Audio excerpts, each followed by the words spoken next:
In his final year with the Sanford Bulldogs, he finished with 820 receiving yards, 8 touchdowns, 140 rushing yards, and 6 touchdowns, 742 kick return yards, and 265 punt return yards, and 1,967 all-purpose yards. He was selected in the 5th round of the 2022 NFL Draft by the Denver Broncos. Ladies and gentlemen, it is our honor to welcome to the show Montrell Washington.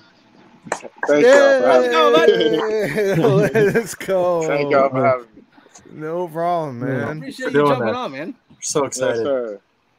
So listen, I wanted to start this off with a pretty simple question. You get drafted by the Broncos. Right. Then you got to fly out to Denver. Yeah. What are you doing in between? Working out and just staying focused, getting ready to make the most of this opportunity, to be honest with you. You only get one opportunity like this, especially to play with somebody like Russ. Come on, you can't mess this up. So, kid in the candy store. Literally.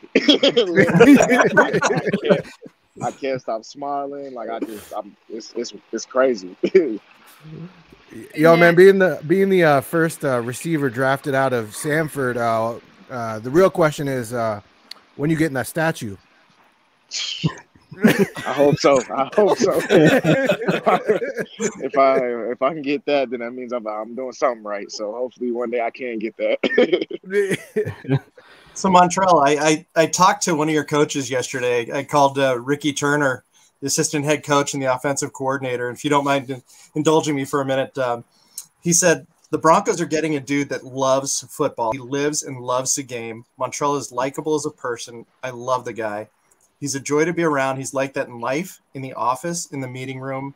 Montrell is a great person who works hard, will handle any role given with the greatest effort. And then Louis Freeman, who's the director of football ops, said they have a good one over there in Denver, going to give Devin Hester a run for his money as the best return man in NFL history. Wow. So hearing those words, what does it mean to you to realize the impact you had on your college on the field and off? I have no words. I can just really say thank you to those guys. I mean, for me, for them to even say that about me, like it's wild. Like, I mean, one thing that we always talked about in school was, being like the ultimate teammate and, being there for the team and everything is about the team. And for coach to say words like that, and then Lewis, a former teammate of mine that's now there working, like, those aren't even the guys I was actually, playing with during this past season. And for them to say that is just like, I really have no words for that. Like, that's crazy. Like, that's wild.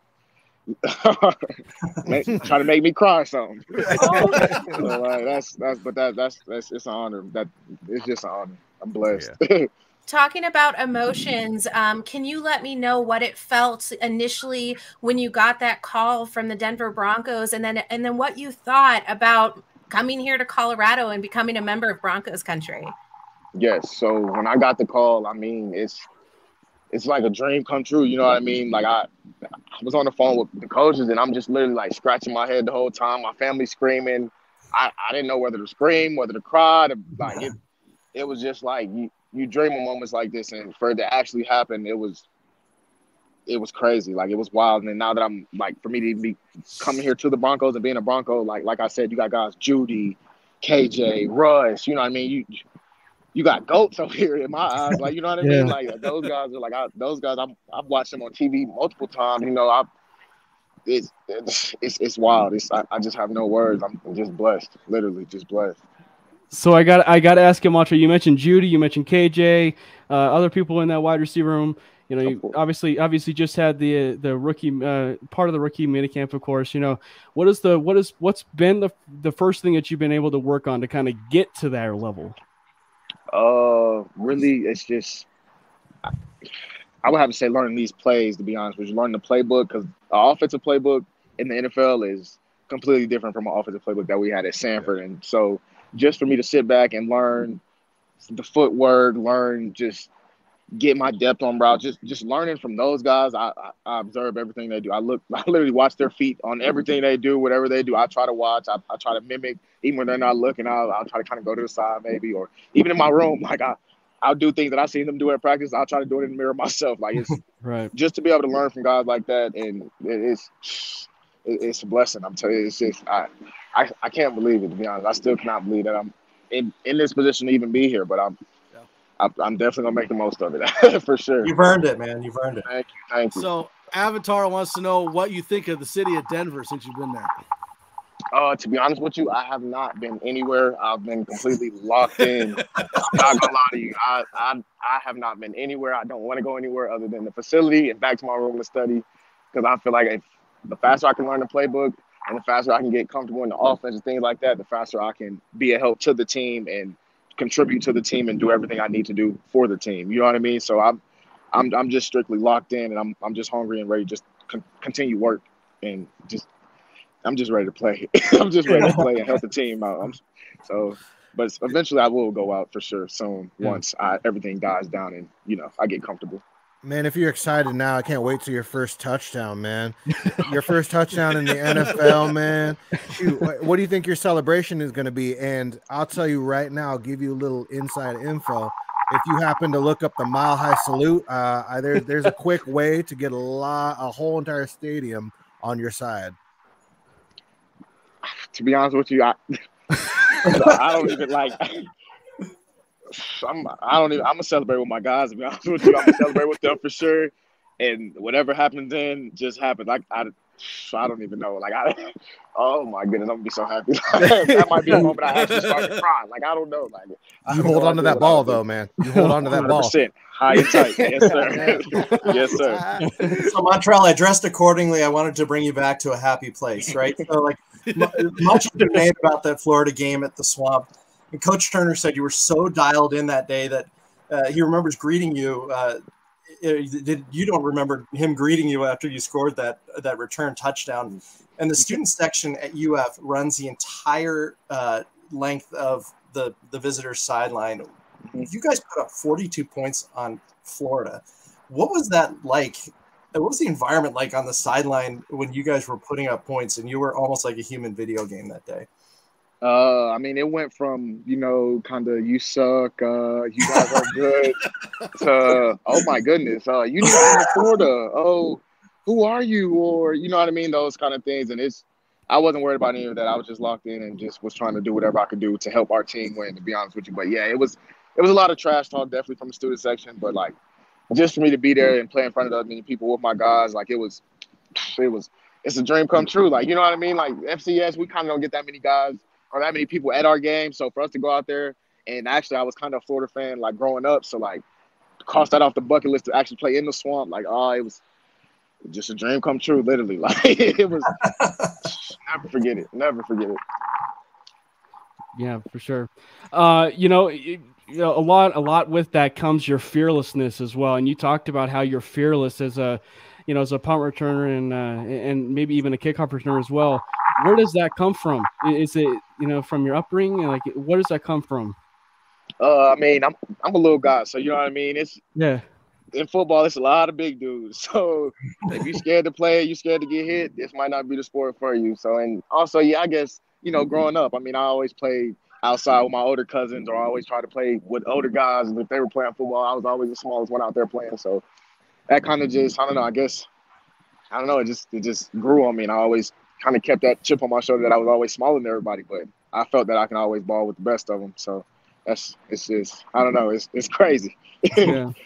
I absolutely believe that you're fearless on the field, but I need to know whether or not you have any fears off the field. And I'm talking spiders, snakes, heights. Let's see.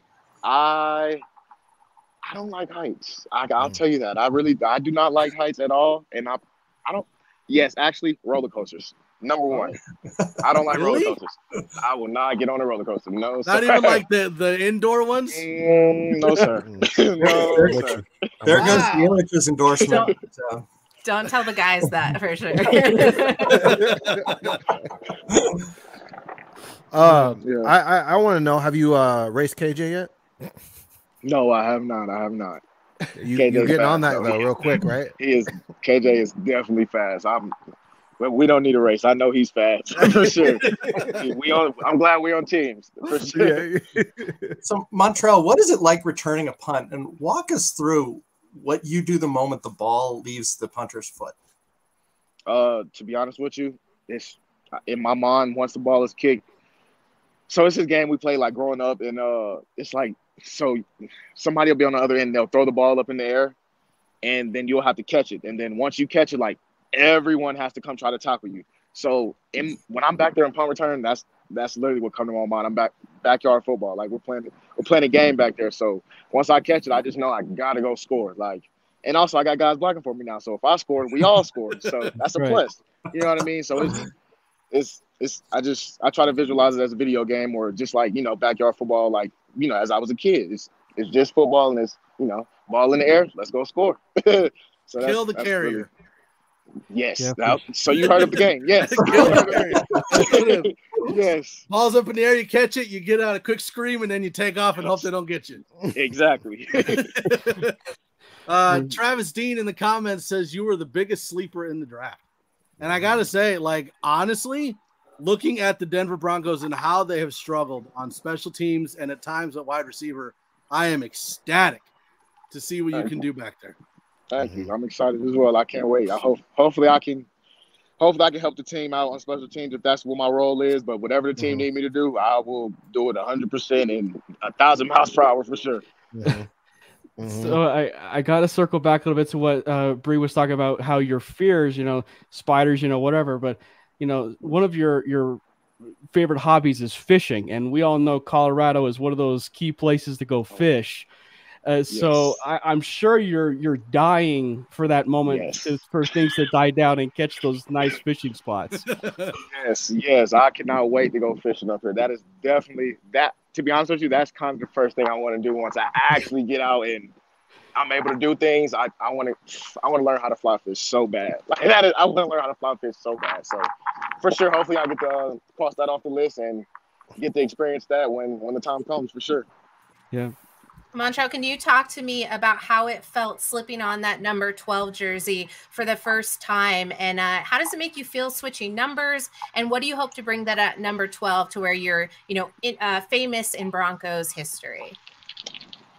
It's an honor, to be honest with you, to wear anything Broncos, but it doesn't matter the jersey, anything, just to put on that orange, like it. I know I keep saying this, but I literally could have cried like once I put it like right before it was. It's crazy, you know what I mean? So just to be able to be a part of this organization right now and being able to wear that jersey and have on that number 12, I'm just loving everything about this moment and everything that's going on. And hopefully we can, you know, things do turn out right with that jersey and I can make it a big number or whatever happens. But I'm just honored. I'm honored. Shadow Jacker in the comments says that getting to the NFL was a huge hurdle. What's next? What's your next big hurdle? What's your first big goal that you're aiming for? To contribute to the team, and that's literally my next goal, is to do something for the team, and hopefully I can do that on special team, do that on offense, or kick off with it. Whatever the team needs, just doing something for the team to help us win. That's definitely my next big goal for sure, 100%. Work on a touchdown dance. And I'll figure that out as well. I'll figure that out for sure.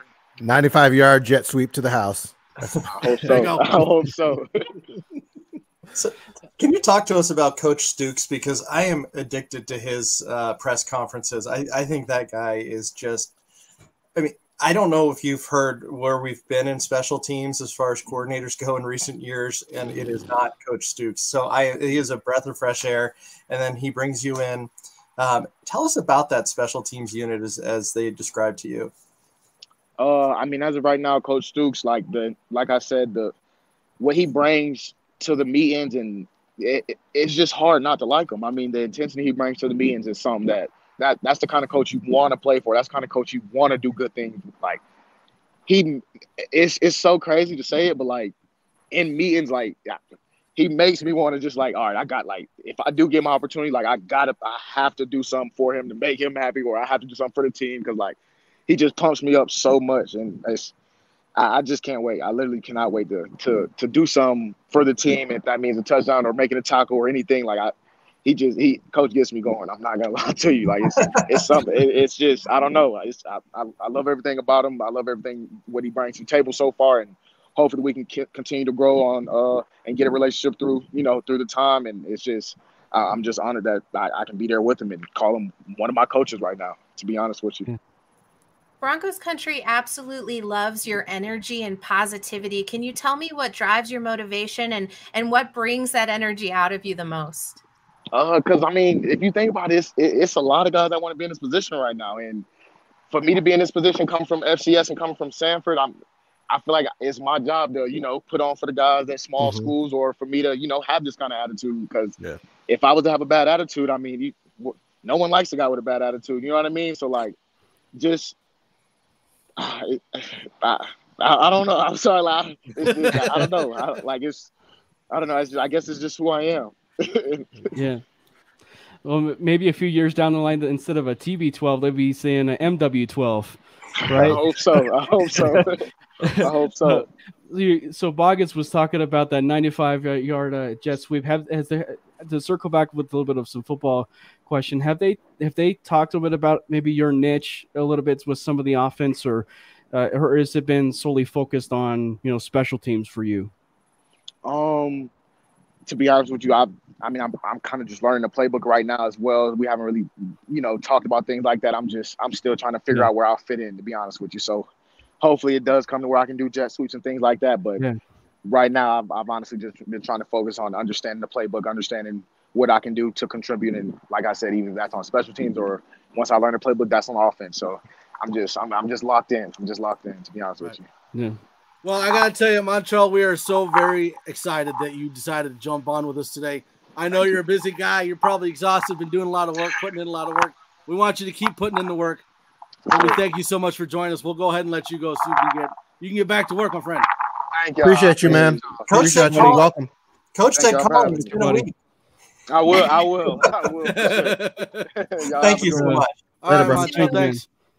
Oh my God, that was dude. How can you not be excited with like the energy you get from him and Wilson and Hackett and Stukes? Come on. I don't know about you, but I'm ready to go. Run through a brick wall here about at 6 o'clock. Just before I'm about to have dinner. As long as it's a small one, I got to go to work. I can't. Just a small wall. Just a small wall. I am super excited to root for this kid. His energy is absolutely contagious, and I think he's got such a great head on his shoulders. But the fact that he was even able to share just a couple of moments to give us a glimpse into that, a big fan in me has been born today.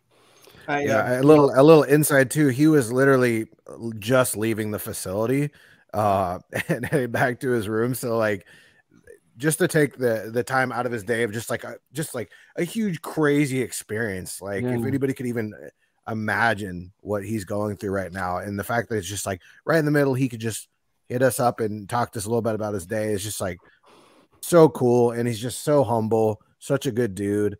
It's just like someone that you really want to root for, and it's always great to have that on your team. It's like kind of like when you hear, it's kind of like when Quinn Miners, before he got drafted, you saw some of his stuff and you saw like the tape of him knocking down trees. You're like, this guy just seems so cool. I just don't see him ever being on my team. Like, what's the chances he's on my team? It's kind of like that, but now he's actually on the team. You get to experience how cool of a person he is.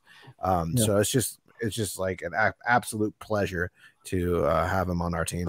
Well, and I know he was drafted in the 5th round, but it feels like an underdog story. Like it feels like that ultimate underdog story, and someone that you absolutely want to root for. And we talked about it, he's got the right attitude, he's got the right makeup, he's got the right mental makeup, he's got the right a way to go about it. As far as when he's walked into that building, he wants to make a good first impression, which is. That should be, a good word of advice for really anybody that goes into a job, right? I mean, you want to make a really good first impression, on the first few days, weeks on the job. So, I mean, he was a breath of fresh air for sure. And boy, what a change for sure with the from this staff to the last one. When you bring on a guy as far as a huge bundle of energy, and Nathaniel Hackett, and the energy that he provides, to Stukes and the energy that he provides, he's going to be a fan favorite for sure in many years to come. I did think that Glenn was almost going to make him cry. Thank you for I kind of got choked up reading the words. I know. To have people say that about you, and it wasn't even about what he did to contribute to the team. It was talking about him in the football office, him in the meeting room, and then when you see it, he doesn't know us. Yeah, and he's I mean, how tired do you suppose he is that he's just trying to walk to his car or walk to his room or whatever it is, and he spends his time with us. And I mean, he wasn't in no rush, but we wanted to respect his time. And to second what you were saying, he is going to be a fan favorite.